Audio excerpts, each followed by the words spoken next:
welcome back to International Women's Day broadcast marathon with you know who I am. I'm Tigo. We got 29 women coming today. We're going to be on all day, and who we're wrapping up with, you do not want to miss. Am I going to tell you who's coming?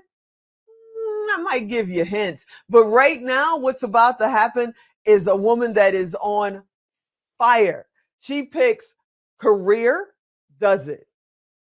Family does it, and then decides, hey, I'm going to tackle real estate on top of that too. This is amazing. Dr. Hoa is here today. Hey, Doc, what's happening? Hi, Tika. How are you? I am amazing, and even better now that you're here. What's going on with you? Oh, I'm doing great. I'm traveling with my little girl on spring break. You wait a minute. See, now she gonna be out for me. You took out time from her spring break to hang out with us. Absolutely. I can. This is fantastic. This is fantastic. You tell her I said thank you, and she's soon to be an international woman. She's an international young woman right now. So I hope she's watching mom and hanging out. I want to ask you. You go to medical school, become an eye doctor, open practices. That's a lot of work, a lot of time, a lot of energy. Then you decide to expand past that. What made you decide to be an eye doctor in the first place? When I was younger, I always used to go with my mom to her eye doctor appointments. I grew up working by the age of 10.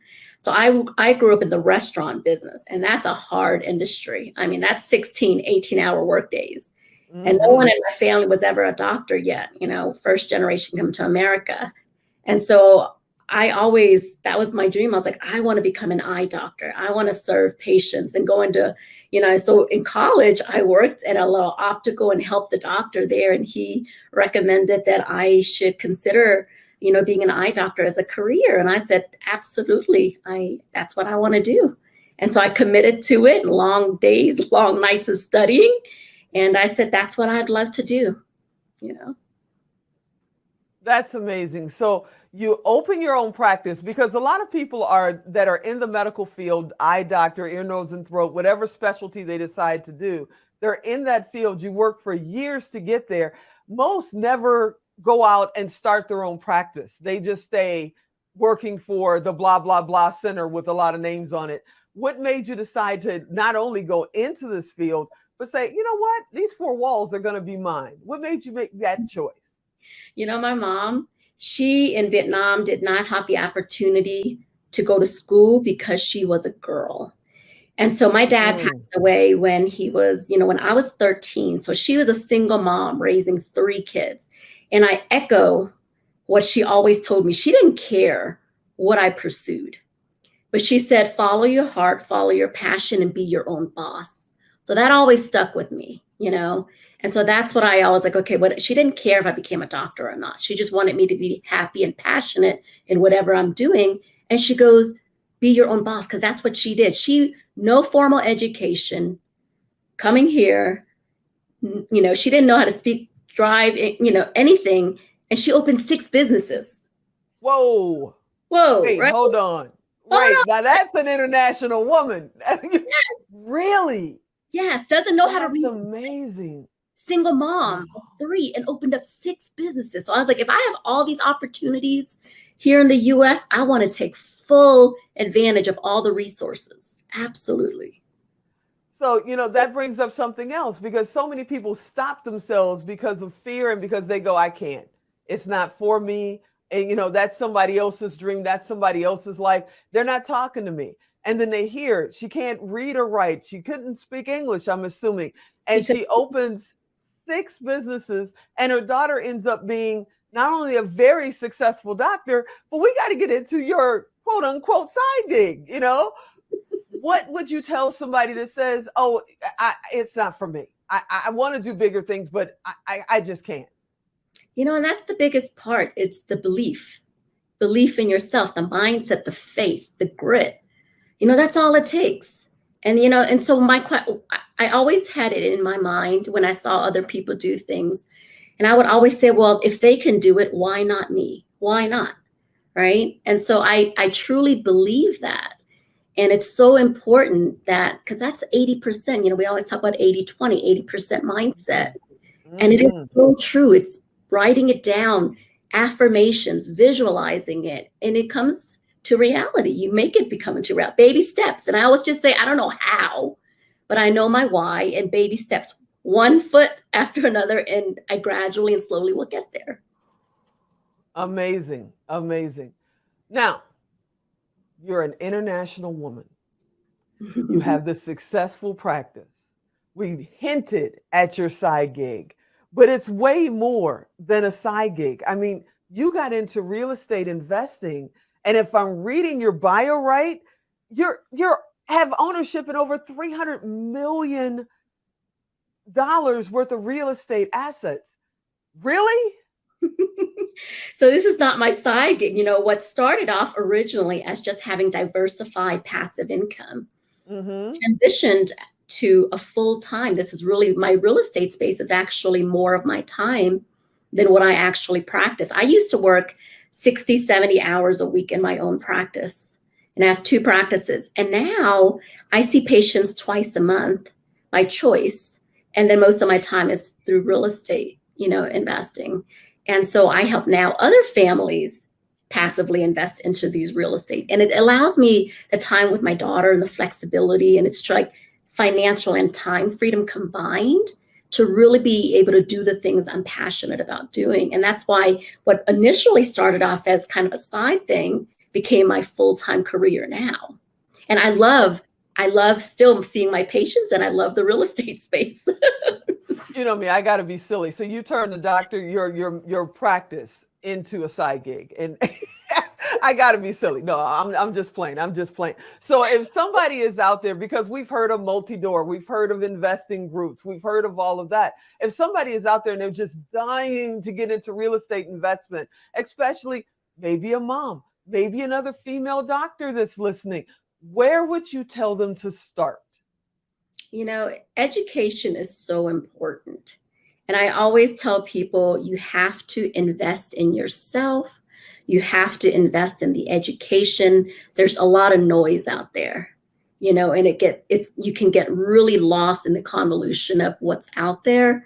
So I always say the biggest thing and best thing before you get into the world of real estate and investing is really spending the time and having the due diligence to follow someone who's successfully doing it with an experience and a good reputation. And I have plenty of mentors and coaches. And most of my life, whatever category, whatever I'm doing, I always have mentors and coaches that I invest with, because they will collapse that learning curve and minimize the mistakes. My goddaughter is out there. She's sending a shout to me right now, and she's in Chicago. I watch her on social media. She's a mom. She's working every day. She's going to school. I know she has amazing big dreams. Would you say that if you're a young mom, you need to wait until the kids get older, or just start building your dream one little brick at a time? Build it young. The younger, the better. And one brick at a time. And you have to really, regardless of what financial situation is, mom or not, but sitting down and actually strategically planning out the numbers, analyzing, we say the personal financial statement, write out your income, your expenses, budgeting. What you measure, you can improve.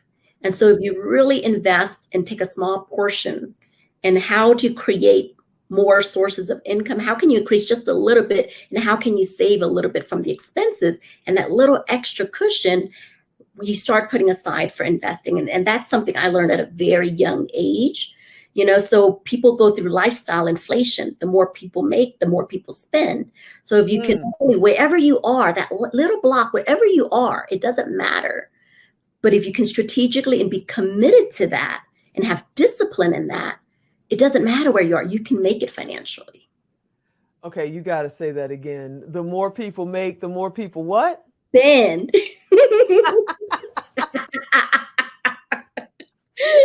Oh my goodness. Now, Is it possible in 2022, we're coming out of this whole COVID thing, quote unquote. We hope that we don't turn on the news and everybody says, oh no, put the mask back on.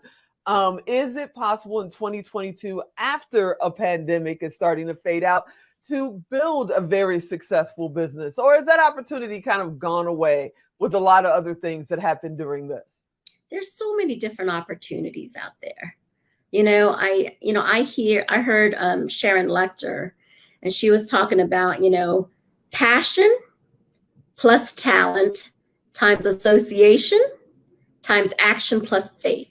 So everybody has something that they're really good at and what they're really passionate that they can monetize and make a living. So I don't believe that, what's happening in the economy, that, you don't have anything to do. I don't believe that, and I think the more that you are in tune to the little time that you have, I call it thinking time, to really high level evaluate where you are. And you always pivot and adapt. But I always believe that you have a talent. Every single woman and every single person out there has a talent and a passion that they can bring out and that they can monetize on. I truly believe that. Well, Doctor, before I let you go, one, I've got to tell you, it's been amazing to know you. We met at an event. We met at Secret Knock. We met at Prosperity Camp. And they're going to hear that a lot today. Yeah, y'all going to hear that a lot today because they're amazing people at Secret Knock and Prosperity Camp. And if you haven't been there, you might want to try to get there. But I want to talk to you and thank you so much for being a part of this and being a part of our family. What does International Women's Day mean to you personally? First of all, thank you, Tigo, for having me on. But International Women's Day, what we're doing right now, the platform that you are giving and having women come together to celebrate internationally and uplift and encourage one another and inspire each other, to me personally, that's what International Women's Day is. That's amazing. I thank you so much, Doctor, for hanging out. I'm hoping I'll see you in a couple of weeks because Secret Knock's coming around again. And I hope you'll come back and be a guest on the show at a future date. We can go even deeper and deeper on, your two-side gigs that happens to be changing the world while you do it. And tell your daughter I said thank you for sharing your mom with us for just a few minutes today. Thank you. Bye. I'll talk to you soon. Bye-bye.